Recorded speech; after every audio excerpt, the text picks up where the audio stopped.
ಅಧಿಕಾರ ವಿಕೇಂದ್ರೀಕರಣದ ವಿರುದ್ಧ ಬಿಜೆಪಿ ಅನ್ನೋದನ್ನ ಬಹಳ ಪ್ರಬಲವಾಗಿ ಪ್ರತಿಪಾದಿಸುವ ಪ್ರಯತ್ನವನ್ನ ಈ ಬಿಲ್ನ ಚರ್ಚೆ ಮೂಲಕ ಕೂಡ ಕಾಂಗ್ರೆಸ್ ಸರ್ಕಾರ ಮಾಡ್ತಾ ಇದೆ. ನನಗಂತೂ ಯಾವ್ದು ಕಾಣ್ತಾ ಇಲ್ಲಪ್ಪ. ಅಧಿಕಾರ ವಿಕೇಂದ್ರೀಕರಣ ಅನ್ನೋ ವಿಚಾರದಲ್ಲಿ ಏನ್ ಮಾಡ್ತಾ ಇದಾರೆ, ಏನ್ ಮಾತಾಡ್ತಾ ಇದಾರೆ ಅನ್ನೋದು ಈಗೇನೋ ಏತಿ ಹಿಂದೆ ಪ್ರೇತಿ ಅನ್ನೋ ರೀತಿ ಕಾಣ್ತಾ ಇದೆ ಅಷ್ಟೇ. ಈಗ ನೀವು ಮೊದ್ಲೇನ್ ಮಾಡ್ತಾ ಇದ್ರು, ನಮ್ಮ ಸ್ನೇಹಿತರು ಹೇಳಿದ್ರು 90% ಅಲ್ಲ 92.7% ಸೆಂಟ್ರಲ್ ಗವರ್ಮೆಂಟ್ ಕೊಡ್ತಾ ಇತ್ತು, ಇನ್ ರಿಮೈನಿಂಗ್ 7.3% ರಾಜ್ಯ ಸರ್ಕಾರ ಕೊಡ್ತಾ ಇತ್ತು. ಈಗ ಮೊದ್ಲೇನ್ ಮಾಡ್ತಾ ಇದ್ರು, ಅವ್ರಿಗೆ ಬರ್ತಿದ್ದು 1,28,000 ಕೋಟಿ ಈ ಯೋಜನೆ ಹಣ ಬರ್ತಿತ್ತು. ಈಗ 96,000 ಕೋಟಿ ಬರ್ತಾ ಇದೆ ಅಂತ ಇವರ ವಾದ. ಆದ್ರೆ ಸೆಂಟ್ರಲ್ ಇಂದ ಕೊಡುವಂತ ಹಣನ ಯಾವ ರೀತಿ ಕೊಡ್ತಾರೆ, ಮತ್ತೆ ಬರೀ ಈ ಕೊಡುವಂತ ದುಡ್ಡು ಅಂದ್ರೆ ಒಂದು ಒಟ್ಟಿಗೆ ಈಗ ನಾವು 1 ಲಕ್ಷ ಕೊಡ್ತೀವಿ ಅಂದ್ರೆ ಅದು 1 ಲಕ್ಷ ಪ್ಯಾಕೇಜ್, ಅದು ಯಾವ ರೀತಿ ಡಿವೈಡ್ ಮಾಡ್ತಾ ಹೋಗ್ತಾರೆ ಅನ್ನೋದು ಕೂಡ ಯೋಚನೆ ಮಾಡಬೇಕು. ಈಗ ರಾಜ್ಯ ಸರ್ಕಾರದಲ್ಲಿ ಸಾಕಷ್ಟು ಸಮಸ್ಯೆಗಳು ಕಾಣ್ತಾ ಇದೀವಿ. ಈ ನರೇಗಾ ಯೋಜನೆ ಎಸ್ಪೆಷಲಿ ಒಂದು ಗುಂಡಿ ತೆಗೆದ್ಬಿಟ್ಟು ಅದನ್ನ 20 ಕಡೆ ಫೋಟೋ ತೆಗೆದು ಹಾಕಿರುವಂತ ಉದಾಹರಣೆಗಳಿದೆ. ಯಾವ್ದೋ ಒಂದು ಹೆಣ್ಮಗಳು ಸೀರೆ ಉಡಿಸಿ ಮಾಡಿರುವಂತ ಸಾಕಷ್ಟು ಇಂಥ ಉದಾಹರಣೆಗಳು ಬಿಡ್ತಾ ಹೋದ್ರೆ ರಾಜ್ಯ ಸರ್ಕಾರದ ಸಾಕಷ್ಟು ಹಗರಣಗಳಾಗಿದ್ದಾವೆ. ನಾವ್ ಹೇಳೋದೇನಂದ್ರೆ ಅಟ್ಲೀಸ್ಟ್ ಇವ್ರದ್ದು ಒಂದು 40% ಕಾಂಟ್ರಿಬ್ಯೂಟ್ ಅಂತ ಮಾಡಿದ್ರೆ ರಾಜ್ಯ ಸರ್ಕಾರದಲ್ಲಿ ಒಂಚೂರು ಚುರುಕಾಗುತ್ತೆ. ನಿಮ್ದೇ ಪಿಡಿಒಗಳು ಇರ್ತಾರೆ, ಸೆಂಟ್ರಲ್ ಇಂದ ಯಾರು ಆಯ್ಕೆ ಆಗಿಲ್ಲ ಇಂಥ ಸ್ಕೀಮ್ಗಳಿಗೆ. ಇಲ್ಲಿ ಅವರೇ ಕೆಲಸ ಮಾಡುವಂತದ್ದು ಪಿಡಿಒ ಆಗಿರ್ಲಿ, ಆಮೇಲೆ ಸೆಕ್ರೆಟರಿ ಆಗಿರ್ಲಿ, ಇವ್ರಿಗೆಲ್ಲ ರಾಜ್ಯ ಸರ್ಕಾರ ಸಂಬಳ ಕೊಡುತ್ತೆ. ರಾಜ್ಯ ಸರ್ಕಾರದ್ದು ಅಂದಾಗ ಅವ್ರಿಗೂ ಒಂಚೂರು ಜವಾಬ್ದಾರಿ ಇರುತ್ತೆ ಅನ್ನೋ ಒಂದು ಉತ್ಕಟೆ ಇಟ್ಕೊಂಡು ಸರ್ಕಾರ ಮಾಡಿದೆ ವಿನಃ. ಆಮೇಲೆ ನೋಡಿ, ಇಲ್ಲಿ ಸಂಬಳ ಕೂಡ 174 ರೂಪಾಯಿ ಇದ್ದಿದ್ದು 370 ರೂಪಾಯಿವರೆಗೂ ಹೋಗಿದೆ ಅಂದಾಗ ಅದನ್ನು ಕೂಡ ಒಂದ್ಸತಿ ಯೋಚನೆ ಮಾಡ್ಬೇಕು. ಯಾಕಂದ್ರೆ ನಾರ್ಮಲ್ ಮಿನಿಮಮ್ ವೇಜಸ್ ಇದ್ದಂತ ಒಂದು ಕಾಲಘಟ್ಟದಲ್ಲಿ ಮಿನಿಮಮ್ ವೇಜಸ್ಗಿಂತ 370 ರೂಪಾಯಿ ಇವಾಗ ಮಿನಿಮಮ್ ವೇಜಸ್ ತಂದು ನಿಲ್ಸಿದ್ರೆ 170 ರೂಪಾಯಿ ಇದ್ದ 370 ಮಾಡಿದ್ದಾರೆ. ಆಮೇಲೆ 100 ದಿನ ಇದ್ದಿದ್ ಕೆಲಸ. ಆಮೇಲೆ ಇನ್ನೊಂದೇನಂದ್ರೆ ಕೊಟ್ಟಿಗೆ ಕಟ್ತೀವಿ, ಬದ ಕಟ್ತೀವಿ, ಆಮೇಲೆ ಇನ್ನೇನೋ ಮಾಡ್ತೀವಿ ಅಂತ ಹೇಳಿ ಮೊದ್ಲೇನ್ ಮಾಡ್ತಾರೆ, ಸ್ಕೀಮ್ಗಳು ಮಾಡಿ ಅದರದ್ದೇ ಫೋಟೋ 4 ಬಾರಿ ತೆಗೆದು ಹಾಕ್ತಾ ಇದ್ರು. ಈಗ ಅದಕ್ಕೆ ಸೆಂಟ್ರಲ್ ಗವರ್ಮೆಂಟ್ ಏನಾದ, ಈ ಸ್ಕೀಮಿನ ದುರುಪಯೋಗ ಆಗಬಾರ್ದು ಅಂತ ಹೇಳಿ ಹೊಸ ರೂಪುರೇಷೆ ಕೊಟ್ಟು ಈಗ ರಸ್ತೆ ಮಾಡ್ಕೊಳ್ಳಿ, ನಿಮ್ ಊರಿಗೆ ಬೇಕು ರಸ್ತೆ ಮಾಡ್ಕೊಳ್ಳಿ, ನೀರಾವರಿ ಯೋಜನೆಗಳು ಮಾಡ್ಕೊಳ್ಳಿ, ಈ ತರ ಎಲ್ಲ ಯೋಜನೆಗಳನ್ನ ಹೊಸದಾಗಿ ಇದ್ರೊಳಗೆ ಅಡಕ ಮಾಡಿ ಕೊಡೋ ಪ್ರಯತ್ನ ಮಾಡ್ತಾ ಇದೆ. ಇದ್ರ ಬಗ್ಗೆ ಜನತೆಗೆ ಇಂಪಾರ್ಟೆಂಟ್ ಆಗಿ ತಿಳಿಸಬೇಕಾದಂತ ಸರ್ಕಾರಗಳು ಇಲ್ಲಿ ಮೈ ಮರ್ತಿವೆ. ಈಗ ನೋಡಿ, ಈ ತರ ನಾನು ಹೇಳದಲ್ಲ, ನನ್ಗೆ ತೀರಾ ಬೇಸರ ಆಗಿದ್ದೇನಂದ್ರೆ ಈ ತರ ಕಾರ್ಟೂನ್ ಮಾಡಿ ಗಿಮಿಕ್ ಮಾಡಿ ಕೊಡೋ ಬದಲು ಅಟ್ಲೀಸ್ಟ್ ಈ ಯೋಜನೆಯಲ್ಲಿ ಏನಿದೆ, ನಮ್ಗೇನ್ ಸಮಸ್ಯೆ ಆಗ್ತಾ ಇದೆ, ಯಾರೇ ಆಗಲಿ ಒಬ್ಬ ನಾಗರಿಕನಾಗಿ ನಮ್ಗೆ ಬೇಕಾಗಿರೋದೇನು, ಕೇಂದ್ರ ಸರ್ಕಾರದಿಂದ ನಮ್ಮ ಅನ್ಯಾಯ ಆಗಿದೆ ಅದನ್ನ ತೋರಿಸಿ. ನೀವು ಹೆಸರು ಚೇಂಜ್ ಮಾಡ್ಬಿಟ್ರು ಅನ್ನೋದ್ರ ಬಗ್ಗೆನೆ ದೊಡ್ಡದಾಗಿ ನೀವು ಬಿಂಬಿಸಕ್ ಹೋದ್ರೆ ಅಲ್ಲಿಗೆ ಸಮಾಜಕ್ಕೆ ಏನು ನೀವು ಇದ್ ಕೊಡ್ತೀರಿ. ಮಹಾತ್ಮ ಗಾಂಧಿಯವರು ರೈತ ಈ ದೇಶದ ಬೆನ್ನೆಲುಬು ಅಂತ ಅಂದ್ರಿ. ರೈತನ್ ಕೊಡ್ತಾ ಇದ್ದಂತ ನೀವು ಇಲ್ಲೇ ಏನೋ ಕಿಸಾನ್ ಸಮ್ಮಾನ್ ಯೋಜನೆ ಜೊತೆ ಕೊಡ್ತಿದ್ದ ಹಣನೇ ಕಿತ್ತಾಕ್ಬಿಟ್ರಿ. ರೈತರ ಮಕ್ಕಳಿಗೆ ಕೃಷಿ ಕಾಲೇಜ್ನಲ್ಲಿ ಕೊಡ್ತಿದ್ದಂತಹ ಸ್ಕಾಲರ್ಶಿಪ್ ಅನ್ನು ಕಿತ್ತಾಕಿದಿರಿ. ಸೊ ಇವನ್ನೆಲ್ಲ ಬಿಚ್ತಾ ಹೋದ್ರೆ ನೀವು ರೈತರಿಗೆ ಏನ್ ಮಾಡಿದಿರಿ. ಆಮೇಲೆ ಗಾಂಧೀಜಿಯವರು ಇನ್ನೂ ಒಂದ್ ಮಾತು ಹೇಳಿದ್ರು, ಪಾನ ನಿರೋಧ ಕಾಯ್ದೆ ತರಬೇಕು ಅಂತ ಅವತ್ತಿಂದ ಅವ್ರದ್ದು ಒಂದು ಕನಸಾಗಿತ್ತು. ನೀವು ಅದ್ರ ಬಗ್ಗೆ ಎಲ್ಲ ಚರ್ಚೆ ಮಾಡಿದಿರಾ. ಇವತ್ತು ಅದು ಬಡ್ಜೆಟ್ ಕೊಡ್ತೀರಿ, 40,000 ಕೋಟಿ ನೀವು ಕಲೆಕ್ಷನ್ ಮಾಡಬೇಕು ಅಂತ ಟಾರ್ಗೆಟ್ ಕೊಡ್ತೀರಿ. ಸಾವಿರಾರು ಕೋಟಿ ಹಗರಣಗಳಾಗ್ತಾ ಇದ್ದೇವೆ ರಾಜ್ಯದಲ್ಲಿ, ನೀವು ಅದ್ರ ಬಗ್ಗೆ ಚಿಂತನೆನೇ ಇಲ್ಲ. ನಿಮ್ ಡಿಸಿಗಳು ಕೋಟಿಗಟ್ಟಲೆ ಕಲೆಕ್ಷನ್ ಮಾಡ್ತಾ ಇದ್ದಾರೆ, ಅದ್ರ ಬಗ್ಗೆ ನೀವು ಯಾಕೆ ಯೋಚನೆ ಮಾಡ್ತಾ ಇಲ್ಲ. ನಾನು ಹೇಳೋದಿಷ್ಟೇ, ಜನಗಳ ತೆರಿಗೆ ಹಣನ ಜನಗಳಿಗೆ ತಲುಪಿಸಕ್ಕೆ ನೀವು ಯಾವ ರೀತಿ ಕಾರ್ಯಕ್ರಮಗಳನ್ನ ರೂಪಿಸಬೇಕು ಅನ್ನೋದ್ರ ಬಗ್ಗೆ ಯೋಚನೆ ಮಾಡಿ. ಖರ್ಗೆ ಅವ್ರ ಬಗ್ಗೆ ನನ್ಗೆ ಅಪಾರವಾದ ಗೌರವ ಇದೆ, ಆದ್ರೆ ನಿಮ್ಮ ಇಲಾಖೆಯಲ್ಲಿ ನಡೀತಾ ಇರುವಂತ ಹಗರಣಗಳ ಬಗ್ಗೆ ಯಾರೋ ಬಟ್ಟಂಗಿಗಳು ನಿಮ್ಮನ್ನ ಹೊಗಳಕ್ಕೆ, ನಿಮ್ನೇನೋ ಮರ ಹತ್ಸಕ್ಕೆ, ಈ ತರ ಒಂದು ನೀವೇನೋ RSS ವಿರುದ್ಧ ಸ್ಟೇಟ್ಮೆಂಟ್ ಕೊಟ್ರಿ ಅಂತ ಹೇಳಿ ನಿಮ್ಮನ್ನ ಏನೋ ಪ್ಲೀಸ್ ಮಾಡಕ್ಕೋಸ್ಕರ ಈ ತರ ಒಂದು ಅಡ್ವರ್ಟೈಸ್ಮೆಂಟ್ ಕೊಟ್ರೆ ನೀವು ಅದನ್ನ ಪೋಸ್ಟ್ ಮಾಡಿ ಅಂತ ಹೇಳಿ ನಿಮ್ಮ ಮಿನಿಸ್ಟರ್ ಆಗಿ ನೀವು ಅದನ್ನ ಸಮರ್ಥಿಸ್ತೀರಿ ಅಂದ್ರೆ ನಿಮ್ಮ ಮನಸ್ಥಿತಿ ಎಲ್ಲಿಗೋಗಿದೆ. ಒಬ್ಬ ಮಿನಿಸ್ಟರ್ ಆಗಿ ನೀವು ಈ ರಾಜ್ಯದ ಮಿನಿಸ್ಟರ್ ಇವತ್ತು ಕಾಂಗ್ರೆಸ್ನ ಮಿನಿಸ್ಟರ್ ಅಲ್ಲ ಸ್ವಾಮಿ.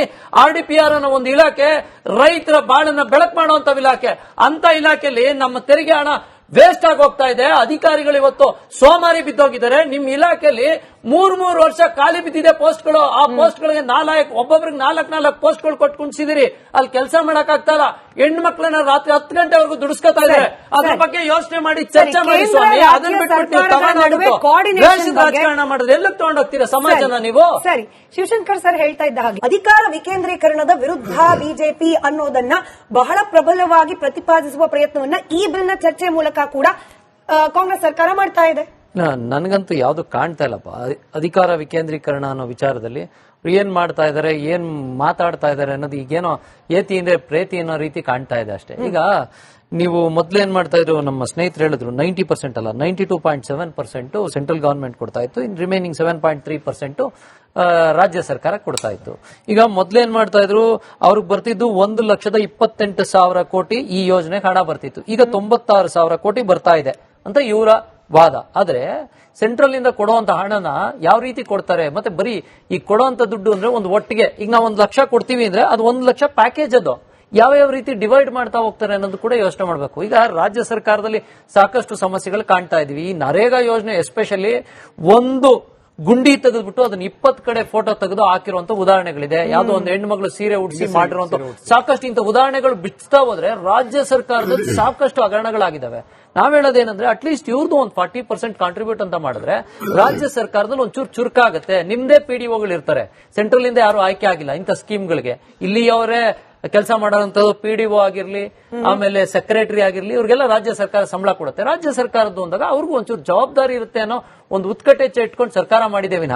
ಆಮೇಲೆ ನೋಡಿ, ಇಲ್ಲಿ ಸಂಬಳ ಕೂಡ 174 ರೂಪಾಯಿ ಇದ್ದಿದ್ದು 370 ರೂಪಾಯಿವರೆಗೂ ಹೋಗಿದೆ ಅಂದಾಗ ಅದನ್ನು ಕೂಡ ಒಂದ್ಸತಿ ಯೋಚನೆ ಮಾಡ್ಬೇಕು. ಯಾಕಂದ್ರೆ ನಾರ್ಮಲ್ ಮಿನಿಮಮ್ ವೇಜಸ್ ಇದ್ದಂತ ಒಂದು ಕಾಲಘಟ್ಟದಲ್ಲಿ ಮಿನಿಮಮ್ ವೇಜಸ್ ಗಿಂತ 370 ರೂಪಾಯಿ ಇವಾಗ ಮಿನಿಮಮ್ ವೇಜಸ್ ತಂದು ನಿಲ್ಸಿದ್ರೆ 170 ರೂಪಾಯಿ ಇದ್ದ 370 ಮಾಡಿದ್ದಾರೆ. ಆಮೇಲೆ 100 ದಿನ ಇದ್ದಿದ್ ಕೆಲಸ. ಆಮೇಲೆ ಇನ್ನೊಂದೇನಂದ್ರೆ ಕೊಟ್ಟಿಗೆ ಕಟ್ತೀವಿ, ಬದ ಕಟ್ತೀವಿ, ಆಮೇಲೆ ಇನ್ನೇನೋ ಮಾಡ್ತೀವಿ ಅಂತ ಹೇಳಿ ಮೊದ್ಲೇನ್ ಮಾಡ್ತಾರೆ, ಸ್ಕೀಮ್ಗಳು ಮಾಡಿ ಅದರದ್ದೇ ಫೋಟೋ 4 ಬಾರಿ ತೆಗೆದು ಹಾಕ್ತಾ ಇದ್ರು. ಈಗ ಅದಕ್ಕೆ ಸೆಂಟ್ರಲ್ ಗವರ್ಮೆಂಟ್ ಏನಾದ ಈ ಸ್ಕೀಮಿನ ದುರುಪಯೋಗ ಆಗಬಾರ್ದು ಅಂತ ಹೇಳಿ ಹೊಸ ರೂಪುರೇಷೆ ಕೊಟ್ಟು ಈಗ ರಸ್ತೆ ಮಾಡ್ಕೊಳ್ಳಿ, ನಿಮ್ ಊರಿಗೆ ಬೇಕು ರಸ್ತೆ ಮಾಡ್ಕೊಳ್ಳಿ, ನೀರಾವರಿ ಯೋಜನೆಗಳು ಮಾಡ್ಕೊಳ್ಳಿ, ಈ ತರ ಎಲ್ಲ ಯೋಜನೆಗಳನ್ನ ಹೊಸದಾಗಿ ಇದ್ರೊಳಗೆ ಅಡಕ ಮಾಡಿ ಕೊಡೋ ಪ್ರಯತ್ನ ಮಾಡ್ತಾ ಇದೆ. ಇದ್ರ ಬಗ್ಗೆ ಜನತೆಗೆ ಇಂಪಾರ್ಟೆಂಟ್ ಆಗಿ ತಿಳಿಸಬೇಕಾದಂತ ಸರ್ಕಾರಗಳು ಇಲ್ಲಿ ಮೈ ಮರ್ತಿವೆ. ಈಗ ನೋಡಿ, ಈ ತರ ನಾನು ಹೇಳೋದಲ್ಲ, ನನ್ಗೆ ತೀರಾ ಬೇಸರ ಆಗಿದ್ದೇನಂದ್ರೆ ಈ ತರ ಕಾರ್ಟೂನ್ ಮಾಡಿ ಗಿಮಿಕ್ ಮಾಡಿ ಕೊಡೋ ಬದಲು ಅಟ್ಲೀಸ್ಟ್ ಈ ಯೋಜನೆಯಲ್ಲಿ ಏನಿದೆ, ನಮಗೇನ್ ಸಮಸ್ಯೆ ಆಗ್ತಾ ಇದೆ, ಯಾರೇ ಆಗಿ ಒಬ್ಬ ನಾಗರಿಕನಾಗಿ ನಮ್ಗೆ ಬೇಕಾಗಿರೋದೇನು, ಕೇಂದ್ರ ಸರ್ಕಾರದಿಂದ ನಮ್ಮ ಅನ್ಯಾಯ ಆಗಿದೆ ಅದನ್ನ ತೋರಿಸಿ. ನೀವು ಹೆಸರು ಚೇಂಜ್ ಮಾಡ್ಬಿಟ್ರು ಅನ್ನೋದ್ರ ಬಗ್ಗೆನೆ ದೊಡ್ಡದಾಗಿ ನೀವು ಬಿಂಬಿಸಕ್ ಹೋದ್ರೆ ಅಲ್ಲಿಗೆ ಸಮಾಜಕ್ಕೆ ಏನು ನೀವು ಇದ್ ಕೊಡ್ತೀರಿ? ಮಹಾತ್ಮ ಗಾಂಧಿಯವರು ರೈತ ಈ ದೇಶದ ಬೆನ್ನೆಲುಬು ಅಂತ ಅಂದ್ರಿ. ರೈತನ್ ಕೊಡ್ತಾ ಇದ್ದಂತ ನೀವು ಇಲ್ಲೇ ಏನೋ ಕಿಸಾನ್ ಸಮ್ಮಾನ್ ಯೋಜನೆ ಜೊತೆ ಕೊಡ್ತಿದ್ದ ಹಣನೇ ಕಿತ್ತಾಕ್ಬಿಟ್ರಿ. ರೈತರ ಮಕ್ಕಳಿಗೆ ಕೃಷಿ ಕಾಲೇಜ್ನಲ್ಲಿ ಕೊಡ್ತಿದ್ದಂತಹ ಸ್ಕಾಲರ್ಶಿಪ್ ಅನ್ನು ಕಿತ್ತಾಕಿದಿರಿ. ಸೊ ಇವನ್ನೆಲ್ಲ ಬಿಚ್ತಾ ಹೋದ್ರೆ ನೀವು ರೈತರಿಗೆ ಏನ್ ಮಾಡಿದಿರಿ? ಆಮೇಲೆ ಗಾಂಧೀಜಿಯವರು ಇನ್ನೂ ಒಂದ್ ಮಾತು ಹೇಳಿದ್ರು, ಪಾನ ನಿರೋಧ ಕಾಯ್ದೆ ತರಬೇಕು ಅಂತ ಅವತ್ತಿಂದ ಅವ್ರದ್ದು ಒಂದು ಕನಸಾಗಿತ್ತು. ನೀವು ಅದ್ರ ಬಗ್ಗೆ ಎಲ್ಲ ಚರ್ಚೆ ಮಾಡಿದಿರಾ? ಇವತ್ತು ಅದು ಬಡ್ಜೆಟ್ ಕೊಡ್ತೀರಿ, 40,000 ಕೋಟಿ ನೀವು ಕಲೆಕ್ಷನ್ ಮಾಡಬೇಕು ಅಂತ ಟಾರ್ಗೆಟ್ ಕೊಡ್ತೀರಿ. ಸಾವಿರಾರು ಕೋಟಿ ಹಗರಣಗಳಾಗ್ತಾ ಇದ್ದೇವೆ ರಾಜ್ಯದಲ್ಲಿ, ನೀವು ಅದ್ರ ಬಗ್ಗೆ ಚಿಂತನೆನೇ ಇಲ್ಲ. ನಿಮ್ ಡಿಸಿಗಳು ಕೋಟಿಗಟ್ಟಲೆ ಕಲೆಕ್ಷನ್ ಮಾಡ್ತಾ ಇದ್ದಾರೆ, ಅದ್ರ ಬಗ್ಗೆ ನೀವು ಯಾಕೆ ಯೋಚನೆ ಮಾಡ್ತಾ ಇಲ್ಲ? ನಾನು ಹೇಳೋದಿಷ್ಟೇ, ಜನಗಳ ತೆರಿಗೆ ಹಣನ ಜನಗಳಿಗೆ ತಲುಪಿಸಕ್ಕೆ ನೀವು ಯಾವ ರೀತಿ ಕಾರ್ಯಕ್ರಮಗಳನ್ನ ರೂಪಿಸಬೇಕು ಅನ್ನೋದ್ರ ಬಗ್ಗೆ ಯೋಚನೆ ಮಾಡಿ. ಖರ್ಗೆ ಅವ್ರ ಬಗ್ಗೆ ನನ್ಗೆ ಅಪಾರವಾದ ಗೌರವ ಇದೆ, ಆದ್ರೆ ನಿಮ್ಮ ಇಲಾಖೆಯಲ್ಲಿ ನಡೀತಾ ಇರುವಂತ ಹಗರಣಗಳ ಬಗ್ಗೆ ಯಾರೋ ಬಟ್ಟಂಗಿಗಳು ನಿಮ್ಮನ್ನ ಹೊಗಳಕ್ಕೆ, ನಿಮ್ನೇನೋ ಮರ ಹತ್ಸಕ್ಕೆ, ಈ ತರ ಒಂದು ನೀವೇನೋ RSS ವಿರುದ್ಧ ಸ್ಟೇಟ್ಮೆಂಟ್ ಕೊಟ್ರಿ ಅಂತ ಹೇಳಿ ನಿಮ್ಮನ್ನ ಏನೋ ಪ್ಲೀಸ್ ಮಾಡಕ್ಕೋಸ್ಕರ ಈ ತರ ಒಂದು ಅಡ್ವರ್ಟೈಸ್ಮೆಂಟ್ ಕೊಟ್ರೆ ನೀವು ಅದನ್ನ ಪೋಸ್ಟ್ ಮಾಡಿ ಅಂತ ಹೇಳಿ ನಿಮ್ಮ ಮಿನಿಸ್ಟರ್ ಆಗಿ ನೀವು ಅದನ್ನ ಸಮರ್ಥಿಸ್ತೀರಿ ಅಂದ್ರೆ ನಿಮ್ಮ ಮನಸ್ಥಿತಿ ಎಲ್ಲಿಗೋಗಿದೆ? ಒಬ್ಬ ಮಿನಿಸ್ಟರ್ ಆಗಿ ನೀವು ಈ ರಾಜ್ಯದ ಮಿನಿಸ್ಟರ್ ಇವತ್ತು ಕಾಂಗ್ರೆಸ್ನ ಮಿನಿಸ್ಟರ್ ಅಲ್ಲ ಸ್ವಾಮಿ. RDPR ಅನ್ನೋ ಒಂದು ಇಲಾಖೆ ರೈತರ ಬಾಳನ್ನ ಬೆಳಕು ಮಾಡುವಂತ ಇಲಾಖೆ. ಅಂತ ಇಲಾಖೆಯಲ್ಲಿ ನಮ್ಮ ತೆರಿಗೆ ಹಣ ವೇಸ್ಟ್ ಆಗಿ ಹೋಗ್ತಾ ಇದೆ. ಅಧಿಕಾರಿಗಳು ಇವತ್ತು ಸೋಮಾರಿ ಬಿದ್ದೋಗಿದ್ದಾರೆ. ನಿಮ್ ಇಲಾಖೆಯಲ್ಲಿ 3 ವರ್ಷ ಖಾಲಿ ಬಿದ್ದಿದೆ ಪೋಸ್ಟ್ಗಳು. ಆ ಪೋಸ್ಟ್ಗಳಿಗೆ ಒಬ್ಬೊಬ್ರಿಗೆ 4 ಪೋಸ್ಟ್ಗಳು ಕೊಟ್ಕೊಂಡಿಸಿದಿರಿ. ಅಲ್ಲಿ ಕೆಲಸ ಮಾಡಕ್ ಆಗ್ತಾ ಇಲ್ಲ. ಹೆಣ್ಮಕ್ಳನ್ನ ರಾತ್ರಿ 10 ಗಂಟೆವರೆಗೂ ದುಡಿಸ್ಕೊತಾ ಇದ್ದಾರೆ.